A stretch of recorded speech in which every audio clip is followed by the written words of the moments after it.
कल्पना कीजिए कि आप आज से 20,000 वर्ष पहले के समय में खड़े हैं। ना कोई दर्पण है, ना कैमरा, ना मेकअप ब्रांड, ना सोशल मीडिया।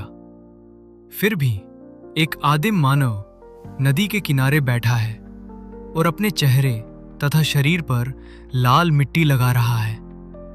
वो ऐसा क्यों कर रहा है? क्या वो अपनी पहचान दिखाना चाहता है, या फिर सुंदर दिखने की इच्छा मनुष्य के भीतर बहुत पहले से मौजूद थी? धरती पर जीवन का सबसे बड़ा उद्देश्य था जीवित रहना और अपनी अगली पीढ़ी छोड़ना। इसीलिए प्रकृति ने लगभग सभी प्रजातियों में आकर्षण की भावना विकसित की। जो अधिक स्वस्थ, सक्षम और सुरक्षित लगता था, उसकी ओर आकर्षण होना स्वाभाविक था। आज हम बात कर रहे हैं मनुष्य की सुंदरता की। लाखों साल पहले धरती पर जीवन का सबसे बड़ा संघर्ष था जीवित रहना, और जीवित रहने के साथ ही एक और संघर्ष था पीढ़ी आगे बढ़ाना। इसी संघर्ष के बीच मनुष्य के भीतर आकर्षण की भावना विकसित हुई। एक ऐसा संकेत जो बताता था कौन स्वस्थ है, कौन सुरक्षित रख सकता है। इसलिए मनुष्य स्वाभाविक रूप से उन लोगों की ओर आकर्षित होने लगा जो स्वस्थ दिखते थे। फिर ये आकर्षण केवल स्वास्थ्य तक सीमित नहीं रहा। जो ताकतवर था, जो संसाधन रखता था, जो सुरक्षा दे सकता था, उसकी ओर भी आकर्षण बढ़ने लगा। समय के साथ आकर्षण और भी जटिल होता गया। हार्मोन, व्यवहार, चेहरे के भाव, आवाज, शरीर की बनावट, सबने मिलकर इस भावना को और गहरा कर दिया। और फिर मनुष्य ने शरीर को ढकना शुरू किया। लोगों ने महसूस किया कि अब जो दिखाई देता है वो पहले जितना स्वाभाविक नहीं रहा। तभी आकर्षक दिखने की इच्छा और भी तेज हो गई। 20,000 वर्ष पहले इंसान अपने शरीर को बदलने लगा था। एक आदिम मानव लाल रंग की मिट्टी लगाता है और उसे धीरे धीरे अपने चेहरे, शरीर और बालों पर लगाने लगता है। ये मिट्टी थी लाल गेरू। इसका उपयोग प्राचीन मानव केवल सजने के लिए ही नहीं, बल्कि अपनी पहचान दिखाने और विशेष अवसरों पर खुद को अलग दिखाने के लिए भी करते थे। लेकिन जब केवल रंग लगाना काफी नहीं रहा, तब क्या हुआ? त्वचा पर जानबूझकर छोटे छोटे कट या दाग बनाए जाते थे ताकि भरने के बाद उभरे हुए स्थायी निशान बन जाएं। इसे आज स्कारिफिकेशन कहा जाता है। ये आज के टैटू की तरह थे। ये निशान सौंदर्य, साहस, पहचान और वयस्कता का प्रतीक माना जाता था। हल्दी। लगभग 6,000 वर्ष पहले भारतीय उपमहाद्वीप में हल्दी केवल एक मसाला नहीं थी। हल्दी को बेसन, दही या चंदन के साथ मिलाकर शरीर पर लगाया जाता था। लोगों का विश्वास था कि इससे त्वचा में प्राकृतिक चमक आती है और सुनहरा आभास दिखाई देता है। लेकिन क्या सुंदरता केवल चमकती त्वचा का नाम थी? प्राचीन यूनानियों का जवाब था नहीं। उनका मानना था कि संतुलित, स्वस्थ और तगड़ा शरीर व्यक्ति की बुद्धिमत्ता, आत्म अनुशासन और श्रेष्ठ चरित्र की छवि होती है। इसी सोच को उन्होंने कालो का गाथिया कहा। फिर यूनानियों ने एक और अनोखा विचार दिया। क्या सुंदरता को गणित से मापा जा सकता है? इसी से जन्म हुआ गोल्डन रेशियो का विचार। यदि शरीर और चेहरे के विभिन्न भाग एक विशेष अनुपात 1:1.618 का पालन करें तो वे देखने में अधिक संतुलित और आकर्षक लगते हैं। पर विज्ञान इसे सुंदरता का अंतिम नियम नहीं मानता। लेकिन इतिहास का हर सौंदर्य तरीका सुंदर नहीं था। कुछ इतने क्रूर थे कि उन्हें सुनकर ही दर्द महसूस होता है। प्राचीन चीन में लगभग 9वीं शताब्दी से लोटस फीट या पैर बांधने की प्रथा प्रचलित हुई। इसमें 4 से 9 वर्ष की छोटी बच्चियों के पैरों को कसकर लंबी पट्टियों से बांध दिया जाता था। अक्सर पैर की 4 छोटी उंगलियां तोड़कर तलवे के नीचे मोड़ दी जाती थीं, ताकि पैर का आकार बहुत छोटा बना रहे। कीमत क्या चुकानी पड़ती थी? जीवन भर का दर्द, चलने में कठिनाई और कई मामलों में मृत्यु तक। ये सुंदरता के नाम पर मानव इतिहास की सबसे पीड़ादायक प्रथाओं में से एक थी। आखिरकार 1912 में इस पर बैन लगाया गया। लेकिन सुंदरता के इतिहास में एक और विचार ने सदियों तक दुनिया को प्रभावित किया। त्वचा का रंग। क्या गोरी त्वचा हमेशा से सुंदर मानी जाती थी? इसका उत्तर है नहीं। ये एक जैविक सत्य से ज्यादा समाज से जुड़ी हुई धारणा थी। यूरोप के कई हिस्सों में सदियों तक गोरी त्वचा को उच्च सामाजिक स्थिति और शक्ति का प्रतीक माना जाता था। कारण भी दिलचस्प था।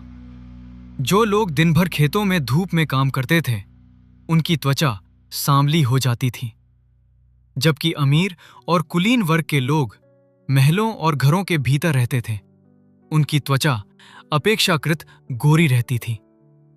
धीरे धीरे लोगों ने यह मानना शुरू कर दिया कि गोरी त्वचा मतलब ऊंचा दर्जा और सांवली त्वचा मतलब गरीब लोग।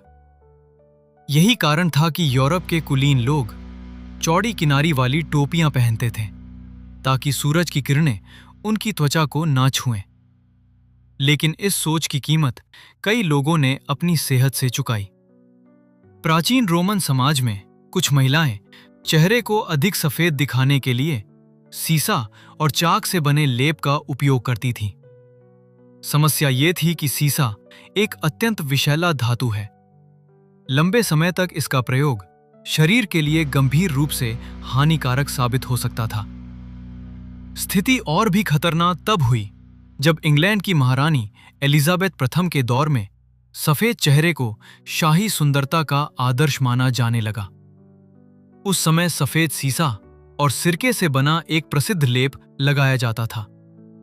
शुरुआत में यह चेहरा चमकदार दिखाता था, लेकिन धीरे धीरे इसके दुष्प्रभाव सामने आने लगे। त्वचा खराब होने लगी, झुर्रियां बढ़ने लगी, बाल झड़ने लगे और लगातार उपयोग करने वालों के स्वास्थ्य पर गंभीर असर पड़ सकता था। लेकिन फिर 20वीं सदी में कहानी ने अचानक मोड़ लिया।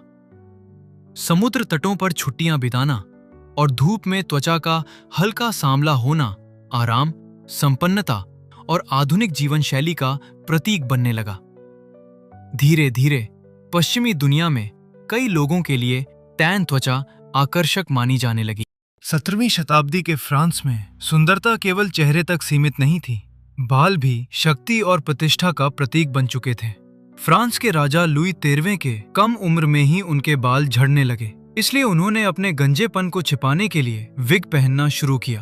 फिर उनके बेटे लुई 14वें ने इस चलन को शाही फैशन बना दिया। उस समय यूरोप में उपदंश जैसी बीमारियां फैल रही थी, जिनसे कई लोगों के बाल झड़ जाते थे और सिर पर घाव हो जाते थे। लंबी और घनी विग इन समस्याओं को छिपाने का आसान तरीका बन गई। उस दौर में एक अच्छी विग बहुत महंगी होती थी। इसे पहनना ये दिखाने का भी तरीका था कि आप इतने अमीर हैं। विग पर अक्सर स्टार्च या आटे से बना सुगंधित पाउडर लगाया जाता था। ये सफेद गुलाबी रंग का होता था। ये पाउडर ये अतिरिक्त तेल सोखने, दुर्गंध कम करने और कभी-कभी जुओं को नियंत्रित करने में भी मदद करता था। साथ ही ये चेहरे की झुर्रियों, दाग धब्बों और उम्र के निशानों को छिपाने में भी उपयोग किया जाता था। लेकिन जब ये फैशन बहुत महंगा और अत्यधिक लोकप्रिय हो गया, तो कुछ देशों में इस पर कर भी लगाया गया ताकि इसका उपयोग कम हो सके। समय के साथ ये परंपरा लगभग समाप्त हो गई। आज भी इसकी एक छोटी सी झलक ब्रिटेन की कुछ अदालतों में दिखाई देती है। लेकिन गोरी त्वचा का क्रेज सिर्फ यूरोप में ही नहीं था। एशिया के कई देशों में भी लोग सदियों से गोरी त्वचा को ज्यादा खूबसूरत मानते आए हैं। लेकिन ऐसा क्यों? पहले के समय में चीन, जापान और भारत जैसे देशों में जो लोग खेतों में धूप में काम करते थे, उनकी त्वचा धीरे धीरे सांवली हो जाती थी। वहीं अमीर लोग ज्यादातर समय महलों या बड़े घरों के अंदर रहते थे। उन्हें धूप कम लगती थी, इसलिए उनकी त्वचा ज्यादा गोरी रहती थी। धीरे धीरे लोगों के दिमाग में एक बात बैठ गई, गोरी त्वचा मतलब अमीरी और ऊंचा दर्जा। ये सोच इतनी गहरी हो गई कि जापान और चीन में एक कहावत तक मशहूर हो गई, एक गोरी त्वचा 3 कमियों को छिपा देती है। फिर आया ब्रिटिश और दूसरे यूरोपीय साम्राज्यों का दौर। कई सालों तक गोरे शासकों ने एशिया के बड़े हिस्सों पर राज किया। इस वजह से लोगों के मन में एक और धारणा बनने लगी। गोरा मतलब ताकतवर, शासक और सफल इंसान। और धीरे धीरे गोरी त्वचा को नौकरी, इज्जत और अच्छे भविष्य से भी जोड़कर देखा जाने लगा। क्या ये सोच आज भी खत्म हो गई है? पूरी तरह नहीं। आज भी एशिया के कई देशों में गोरा करने वाली क्रीम और दूसरे उत्पादों का बहुत बड़ा बाजार है। साल 2003 में हांगकांग में स्किन वाइटनिंग प्रोडक्ट्स के विज्ञापन बढ़ते रहे, लेकिन विज्ञान कुछ और कहता है। विज्ञान के मुताबिक कोई भी त्वचा का रंग अपने आप में ज्यादा सुंदर या कम सुंदर नहीं होता। हमारी त्वचा का रंग ज्यादातर मेलेनिन, हमारे जीन और जिस माहौल में हम रहते हैं उस पर निर्भर करता है। लेकिन सुंदरता की कहानी यहीं खत्म नहीं होती। अब हम पहुंच चुके हैं एक ऐसे दौर में जहां चेहरा बदलने के लिए ना मेकअप चाहिए, ना सर्जरी, बस एक फिल्टर। क्या आपने कभी सोचा है कि आजकल तस्वीरों में लगभग हर कोई इतना परफेक्ट क्यों दिखता है? जवाब है फिल्टर।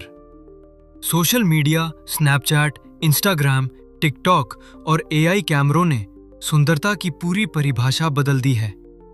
पहले अगर किसी को अपनी नाक, होंठ या त्वचा बदलनी होती थी तो उसे प्लास्टिक सर्जरी करवानी पड़ती थी।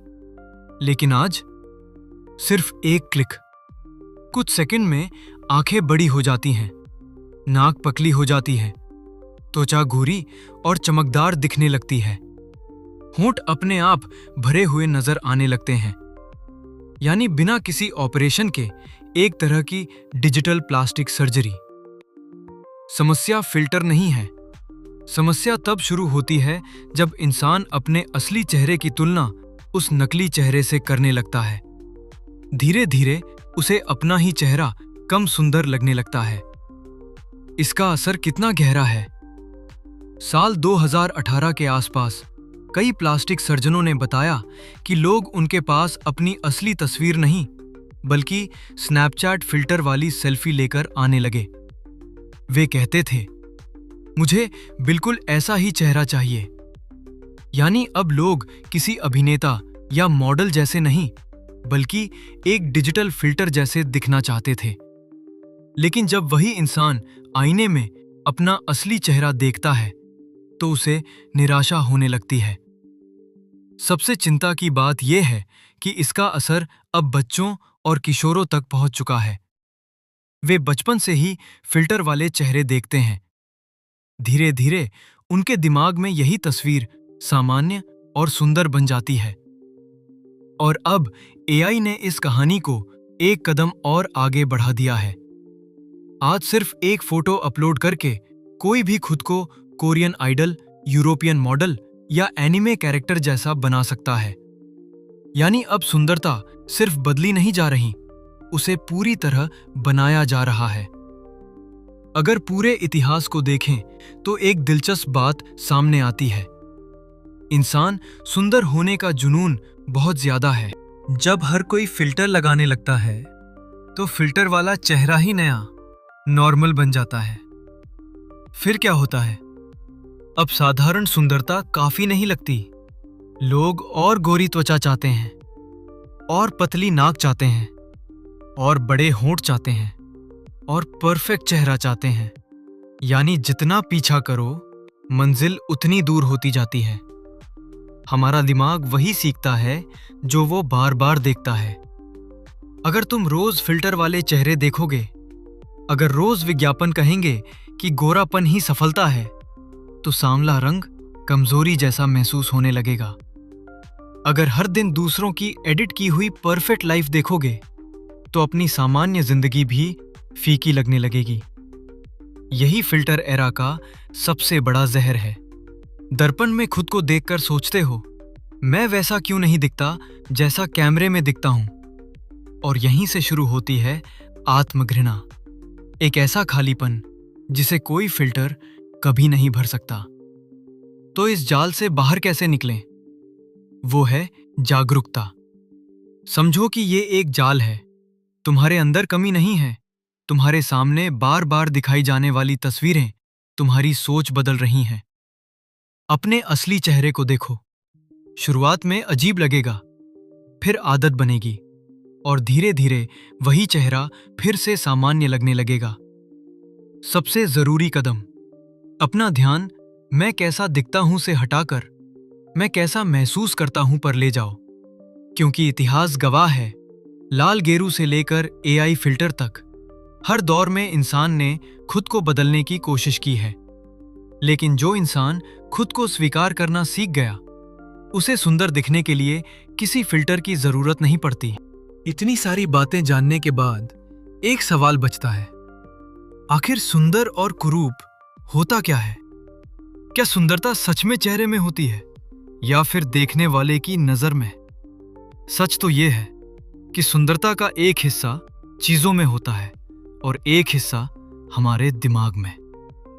उदाहरण के लिए, संतुलित चेहरा, स्वस्थ शरीर और समरूपता जैसी चीजें ज्यादातर लोगों को आकर्षक लगती हैं। लेकिन कौन सा चेहरा सबसे सुंदर है? किसकी आवाज सबसे प्यारी है? कौन सी कला या कौन सा इंसान सबसे अच्छा है? इसका जवाब हर व्यक्ति, हर समाज और हर संस्कृति में बदल जाता है।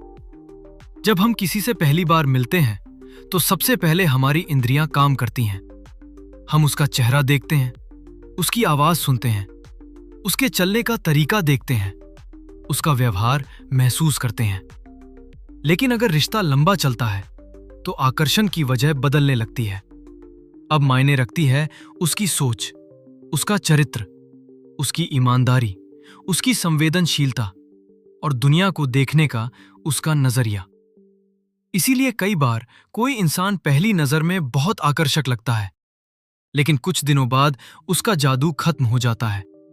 और कभी-कभी कोई बिल्कुल साधारण दिखने वाला इंसान धीरे धीरे हमारी जिंदगी का सबसे खास व्यक्ति बन जाता है। लेकिन हम किसी की तरफ आकर्षित होते ही क्यों हैं? इसका जवाब सिर्फ शरीर में नहीं, दिमाग में भी छिपा है। जैविक स्तर पर प्रकृति चाहती है कि इंसान रिश्ते बनाए और अगली पीढ़ी आगे बढ़ाए। लेकिन मानसिक स्तर पर बात इससे कहीं ज्यादा गहरी है। कई बार हम दूसरे इंसान में वही ढूंढ रहे होते हैं जो हमें खुद के अंदर नहीं मिलता। किसी में सुरक्षा, किसी में अपनापन, किसी में सम्मान, किसी में प्रेम, या सिर्फ कोई ऐसा जो हमें समझ सके। इसलिए आकर्षण हमेशा कमजोरी नहीं होता, लेकिन अगर हमारी पूरी पहचान सिर्फ दूसरों की नजरों पर टिक जाए तो वही आकर्षण धीरे धीरे एक कैद बन जाता है। और शायद सुंदरता का सबसे बड़ा रहस्य यही है, जब तुम खुद को स्वीकार कर लेते हो तब तुम्हें दुनिया को अपनी खूबसूरती साबित करने की जरूरत नहीं पड़ती। एक सुंदर चेहरा अच्छे चरित्र की गारंटी नहीं देता, बुद्धिमान होने की गारंटी नहीं देता, दयालु या ईमानदार होने की भी गारंटी नहीं देता। इसलिए सिर्फ चेहरे को देखकर किसी इंसान का मूल्य तय कर देना अक्सर एक भ्रम होता है। अब एक दिलचस्प सवाल सोचो, अगर कल विज्ञान ऐसी तकनीक बना दे कि दुनिया के हर इंसान का चेहरा बिल्कुल एक जैसा हो जाए, तो क्या आकर्षण पूरी तरह खत्म हो जाएगा? शायद नहीं, क्योंकि तब लोग किसी और चीज की तरफ ध्यान देंगे। किसी की आवाज, किसी का हंसने का तरीका, किसी की बुद्धि। यानी आकर्षण खत्म नहीं होगा, बस उसका केंद्र चेहरे से हटकर इंसान की गहराई पर चला जाएगा। सोचो, एक लंबा, हैंडसम और गहरी आवाज वाला इंसान पहली मुलाकात में ज्यादा प्रभाव डाल सकता है। वहीं एक साधारण दिखने वाला, कम आत्मविश्वासी लेकिन बहुत समझदार और ईमानदार इंसान शायद शुरुआत में उतना ध्यान न खींचे, लेकिन सालों बाद किसके साथ रहना ज्यादा आसान होगा? अक्सर उसी के साथ जो भरोसेमंद हो, जो मुश्किल समय में साथ खड़ा रहे। यानी पहली नजर में सुंदरता फायदा दे सकती है, लेकिन लंबे रिश्तों में चरित्र और बुद्धि कहीं ज्यादा मायने रखते हैं। फिर लोग सुंदर दिखने की इतनी कोशिश क्यों करते हैं? क्योंकि इंसान सिर्फ जीना नहीं चाहता, वो देखा भी जाना चाहता है। उसे महसूस करना होता है कि मैं भी महत्वपूर्ण हूं। कई बार अच्छे कपड़े पहनना, खुद को फिट रखना या आकर्षक दिखना सिर्फ फैशन नहीं होता, ये आत्मविश्वास पाने और समाज में अपनी जगह बनाने की कोशिश भी होती है। लेकिन एक गलती हमें नहीं करनी चाहिए, किसी का रंग देख के चेहरे को देखकर उसके पूरे व्यक्तित्व का अंदाजा नहीं, क्योंकि इंसान का असली मूल्य उसकी त्वचा से नहीं, उसकी सोच से बनता है। और शायद यही वजह है कि इतिहास में सुंदरता की परिभाषा बार बार बदलती रही, लेकिन बुद्धि और अच्छा चरित्र, इनकी कीमत कभी कम नहीं हुई। If beauty can satisfy a person, then Narcissus still alive, but his beauty killed him.